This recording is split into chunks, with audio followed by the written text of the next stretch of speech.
సీరియల్లో సినిమాలో నటించాలనుకుంటున్నారా? అయితే వెంటనే మా యాక్టింగ్ స్కూల్లో జాయిన్ అవ్వండి. సుమన్ టీవీ ప్రేక్షకులకు ఈ రోజున దేశానికి వెన్నెముకగా నిలుస్తూ మనందరికీ కడుపు నిండా అన్నం పెట్టేటువంటి రైతులకు ప్రభుత్వం ఇచ్చినటువంటి ఒక మంచి పథకాన్ని గురించి వివరంగా చెప్పుకుందాం. కిసాన్ క్రెడిట్ కార్డ్, కేసీసీ అంటారు దీన్ని. ఇది కొత్తగా పెట్టిన పథకం కాకపోయినప్పటికీ కొన్ని మార్పులు చేర్పులు దీంట్లో చేశారు. ఈ కిసాన్ క్రెడిట్ వల్ల రైతులు స్వల్పకాలికంగా ఎరువులకు కానీ, విత్తనాలకు కానీ, పురుగు మందులకు కానీ, లేక భూమిని సదును చేసుకోవడానికి కానీ, ఇతరత్ర ధాన్యం ఎక్కడి నుంచో తెచ్చుకోవడానికి మార్కెటింగ్ కానీ, వీటన్నిటికీ కావాల్సినటువంటి రుణాల్ని పొందడానికి గతంలో లోకల్గా ఉండే వడ్డీ వ్యాపారస్తుల మీద ఆధారపడేవాళ్ళు. అలా వడ్డీ వ్యాపారస్తుల మీద ఆధారపడటం వల్ల వాళ్ళు ₹5, ₹10 వడ్డీ, ఇంకా అంతకన్నా ఎక్కువ వడ్డీ వసూలు చేసినటువంటి పరిస్థితులు కూడా ఉన్నాయి. అంత వడ్డీ చెల్లించలేక చాలామంది రైతులు ఆత్మహత్య చేసుకున్నటువంటి సంఘటనలు కూడా ఉన్నాయి. అందుకే భారత ప్రభుత్వం 2026లో ఒక పాలసీ తీసుకొచ్చింది. అది కిసాన్ క్రెడిట్ కార్డ్ని రుణ పరిమితి పెంచుకుంటూ పోదాం, తక్కువ గ్యారంటీల మీద ఎక్కువ డబ్బు రైతుకు అందేట్టు చేస్తే రైతు ఈ ప్రైవేటు వ్యక్తుల దగ్గర అధిక వడ్డీలకు తెచ్చే డబ్బుని తగ్గించుకొని లాభపడి ఆత్మహత్య నుంచి దూరంగా అవడం, ఇంకా ఎక్కువ రెట్టించిన ఉత్సాహంతో వ్యవసాయం చేయడం అనేది జరుగుతుందనే ఉద్దేశంతో ఈ అవకాశాన్ని కల్పించారు. ఏమిటి కిసాన్ కార్డ్? ఒక్కొక్కటి మనం వివరంగా తెలుసుకునే ప్రయత్నం చేద్దాం. రుణ పరిమితి మరియు వడ్డీ గురించి మనం చెప్పుకున్నట్టయితే దీంట్లో ₹5,00,000 దాకా మొత్తం రుణాన్ని తీసుకునే అవకాశం ఉంది. తక్కువ వడ్డీ రేటుతో మీకు పొందే అవకాశం ఉంటుంది. సహజంగా బ్యాంకు లోపల 16%, 20%, 24% వరకు కూడా వడ్డీ రేట్లు వసూలు చేసే అవకాశాలు ఉంటాయి. దీంట్లో మ్యాక్సిమం ఒక 10 నుంచి 12% లోపలే ఎక్కువ భాగంగా ఈ వడ్డీలు దొరికే అవకాశం ఉంది. 4% వీలైనంత వరకు దాంట్లో ఇంకా తగ్గించేందుకు కూడా ప్రయత్నం చేస్తుంది ప్రభుత్వం.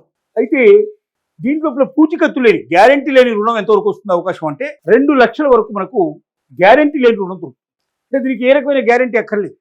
ఒక రైతు తనకు సంబంధించిన పాస్ పుస్తకాలు ఏవైతే ఉన్నాయో, అంటే ఆ భూమి తనది, తన పేరు మీద ఉన్నట్టుగా, తనకి వ్యవసాయ రుణం తను తీసుకుంటున్నట్టుగా, అక్కడ లోకల్గా ఉన్నటువంటి ఎవరైతే వ్యవసాయ అధికారులు ఉంటారో వాడితో ఒక లెటర్ తీసుకొని, ఇతని భూమి ఇంత, ఈ భూమి లోపల ఇతని పంట వేయబోతున్నాడు, ఈ పంట గతంలో కూడా వేశాడు ఇతను అని చెప్పి ఒక చక్కటి సర్టిఫికేట్ తీసుకొని ఇచ్చినట్టయితే ఆ సర్టిఫికేట్ బేస్ మీదుగా ₹2 లక్షల వరకు రుణం అందుతుంది. ఆ రుణం తీర్చడానికి కూడా కాలపరిమితి తక్కువగా ఉంటుంది. ఎందుకంటే ఇది 6 months నుంచి 1 year లోపలనే, మ్యాక్సిమం 5 years వరకు ఉండేటువంటి రుణాలు మాత్రం ఉంటాయి దీంట్లో, అంతకన్నా మించి ఉండవు.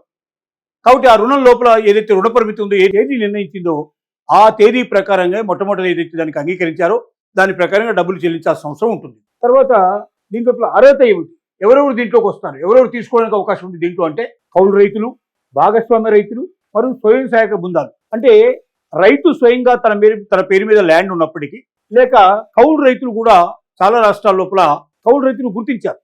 అంటే ల్యాండ్ ఒకరి పేరు మీద ఉంటుంది, ఒక రైతు పేరు మీద, ఇంకోటి దాన్ని కౌలుకు తీసుకొని 5 ఏళ్ళు, 10 ఏళ్ళు, 15 ఏళ్ళు, 25 ఏళ్ళకు తీసుకొని పంట పండించే పని అంతా కూడా ఈ కౌలు రైతులు చేస్తారు. అంటే కౌలు రైతులు యజమానులు కాదు వాస్తవం చెప్పాలంటే, కానీ ఆ పంటకు తను మొత్తం పండించి దాంట్లోపల యజమానికి ఎంతైతే ఇస్తానన్నారో అది ఇచ్చిన తర్వాత మిగిలిన డబ్బంతా కూడా రైతులు వాడుకునే అవకాశం ఉంటుంది. కాబట్టి కౌలు రైతులకు అవకాశం కల్పించారు. తర్వాత దీంతో పాటుగా భాగస్వామ్య రైతులు, అంటే ఎవరైతే భాగస్వామి పార్ట్నర్షిప్ మీద కూడా ఎవరైతే వ్యవసాయం చేస్తారో వాళ్ళకి అవకాశం కల్పించారు. స్వయం సహాయక బృందాలు, చాలా చోట్ల మహిళలు స్వయంగా ఈ డ్వాక్రా సంఘాలు ఏవైతే ఉన్నాయో వాళ్ళు కూడా వ్యవసాయం చేసేటువంటి అవకాశాలు కల్పిస్తున్నాయి కాబట్టి వాళ్ళకు కూడా రుణం ఇస్తారు. ఇలాగా దీంట్లో రైతులు మరియు కౌలు రైతులు, భాగస్వామ్య రైతులు మరియు స్వయం సహాయక బృందాలకు ఈ డబ్బు అందుతుంది. దీంతో పాటుగా చెల్లుబాటు మరి పునరుద్ధరణ ఏమిటి పరిస్థితి అంటే మ్యాక్సిమంలో 5 సంవత్సరాల పాటు టైం ఇస్తారు. కొన్ని అయితే మరి షార్ట్ టైం 6 monthsకి 1 year కూడా ఇస్తారు. దాన్ని బట్టి ఏ టైం అయితే వాళ్ళు ఇచ్చారో బ్యాంకు వాళ్ళు ఆ లోపుగా మాత్రమే ఈ డబ్బును చెల్లించాలి. మ్యాక్సిమం అక్కడి నుంచి వాళ్ళకి ఇచ్చే అవకాశం ఏదైనా ఉంది అంటే 90 రోజుల పాటు మ్యాక్సిమం వాళ్ళకి అవకాశం కల్పిస్తారు. ఈ 90 రోజుల లోపల వాళ్ళు తిరిగి చెల్లించకపోయినట్టయితే చాలా కష్టమైపోతుంది. ఒకవేళ వాళ్ళ పరిస్థితులు బాగలేకపోతే, రైతులు చెప్పుకుంటే, చెప్పిన రీజన్స్ అన్ని కరెక్ట్గా ఉన్నాయంటే దీన్ని మళ్ళీ పునరుద్ధరించే అవకాశం ఉంటుంది. అంటే మళ్ళీ 1 year నుంచి 5 years వరకు ఎక్స్టెండ్ చేసే అవకాశం ఉంటుంది. అది అందరికీ సాధ్యం కాదు, కొద్దిమందికి మాత్రమే, రీజనబుల్గా వాళ్ళ కారణాలు ఉన్న వాళ్ళకి మాత్రమే చేస్తారు. అలా 90 రోజుల లోపల చెప్పిన టైంలో చెల్లించకపోతే ఎన్పిఏ అకౌంట్ కింద, నాన్ పర్ఫార్మెన్స్ అకౌంట్ కింద దీన్ని లెక్కేస్తారు. అంటే ఒక్కసారి ఎన్పిఏ అకౌంట్ పడింది అంటే జన్మలో వాళ్ళకి డబ్బులు ఇవ్వడం జరగదు. కాబట్టి రైతులు జాగ్రత్తగా డబ్బు తీసుకున్నప్పుడే ఆ పీరియడ్ లోపల చెల్లించగలరా లేదా, ఆ చెల్లించుకునే అవకాశాలు ఏమున్నాయో మొత్తం చెక్ చేసుకొని సంతృప్తికరమైన ఆన్సర్ ఉన్నప్పుడు మాత్రమే ఈ రుణం తీసుకున్నట్టయితే సకాలంలో చెల్లుబాటు అయినట్టయితే ఎంత కాలమైనా గవర్నమెంట్ చెల్లిస్తుంది, ఇంకా పెంచుకుంటూ పోతుంది. అట్లాగా రైతులు తమకు వచ్చే రుణ పరిమితిని పెంచుకొని తాము వడ్డీ వ్యాపారస్తుల మీద ఆధారపడకుండా జీవించేందుకు ఒక మంచి అవకాశంగా దీన్ని మనం భావించడానికి వీలుంది. దీనివల్ల ప్రయోజనాల గురించి మనం ఆలోచించినట్టయితే ఒక రైతు పంట చదును చేసుకోవడం, దానికి పనిముట్లు కావాల్సి ఉంటుంది, ట్రాక్టర్ లాంటివి రెంట్కు తీసుకోవాల్సిన పరిస్థితి ఏర్పడుతుంది. తర్వాత మందు కొట్టించడం, దానికి పురుగు మందులు చల్లించడానికి డ్రోన్లు లాంటివి తీసుకోవాల్సిన అవసరం ఉంటుంది, లేక పని మనుషులు పెట్టుకొని మనుషులతో పని చేయించుకోవాల్సి ఉంటుంది, వీళ్ళందరికీ జీతాలు ఇవ్వాల్సిన పరిస్థితి ఏర్పడుతుంది. ఇలాంటివన్నీ స్వల్పకాలిక ప్రయోజనాలన్నింటినీ దృష్టిలో పెట్టుకొని రైతు ఖర్చులు, అంటే ఒక పంట పండించడానికి అయ్యేటువంటి ఖర్చులన్నింటినీ దృష్టిలో పెట్టుకొని ఈ లోన్లు ఇస్తారు. కాబట్టి ఈ లోన్ల వల్ల పంట వేయడానికంటే ముందర, పంట వేసిన తర్వాత పంట కోతకొచ్చే లోపల ఏవైతే ఖర్చులు ఉంటాయో ఆ ఖర్చులు మొత్తం దీంట్లోపల పూర్తిగా వాడు చెల్లించడానికి అవకాశం ఏర్పడుతుంది. దాన్ని దృష్టిలో పెట్టుకొని చేశారు. దీనికి సులభంగా డబ్బు విత్డ్రా చేసుకోవడానికి రూపీ క్రెడిట్ కార్డును కూడా ఇస్తున్నారు. రిజర్వ్ బ్యాంక్ ఆఫ్ ఇండియా ఈ రూపీ క్రెడిట్ కార్డు ప్రవేశపెట్టింది. ఈ రూపీ క్రెడిట్ కార్డు వల్ల వాళ్ళు ఒక ఏటీఎం కార్డు లాగా వాళ్ళకి ఇచ్చినటువంటి పరిమితి లోపల ఎక్కడంటే అక్కడ వాళ్ళు డ్రా చేసుకోవచ్చు. అంటే ముందే డబ్బు పల్లెటూరులోంచి డబ్బులన్నీ కూడా వాళ్ళు వాళ్ళ జేబుల్లోనో లేకపోతే సంచుల్లోనో లేకపోతే ఇంకేదో పెట్టుకొని సిటీకి ప్రయాణం చేసి కొన్నిసార్లు దొంగతనం జరిగి కొన్నిసార్లు పోగొట్టుకొని చాలా బాధలు పడ్డ కార్యక్రమాలు ఉన్నాయి. ఈ అవకాశాలు ఏమీ లేకుండా, ఈ ఆలోచన లేకుండా ఒక రూపీ క్రెడిట్ కార్డు జేబులో పెట్టుకొని శుభ్రంగా వాళ్ళు సిటీకి వచ్చేసి ఎక్కడైతే దొరుకుతున్నాయో ఎరువులు కానీ, విత్తనాలు కానీ, పురుగు మందులు కానీ ఇలాంటివి, అలాగే ఎక్కడైతే ట్రాక్టర్లు బుక్ చేసుకోవాలో లేక ఇతర సాధనాలు బుక్ చేసుకోవాలో వాటికి కూడా రూపీ క్రెడిట్ కార్డు ద్వారా సులభంగా వాళ్ళ యొక్క పనులు పూర్తి చేసుకోవడం కూడా అవకాశం కల్పించడం జరిగింది. ఇలాగా ఎవరు అర్హులు దీంట్లోపల, ఎవరు మన అర్హులైంది ఇంతకుముందే మనం చెప్పుకున్నాం.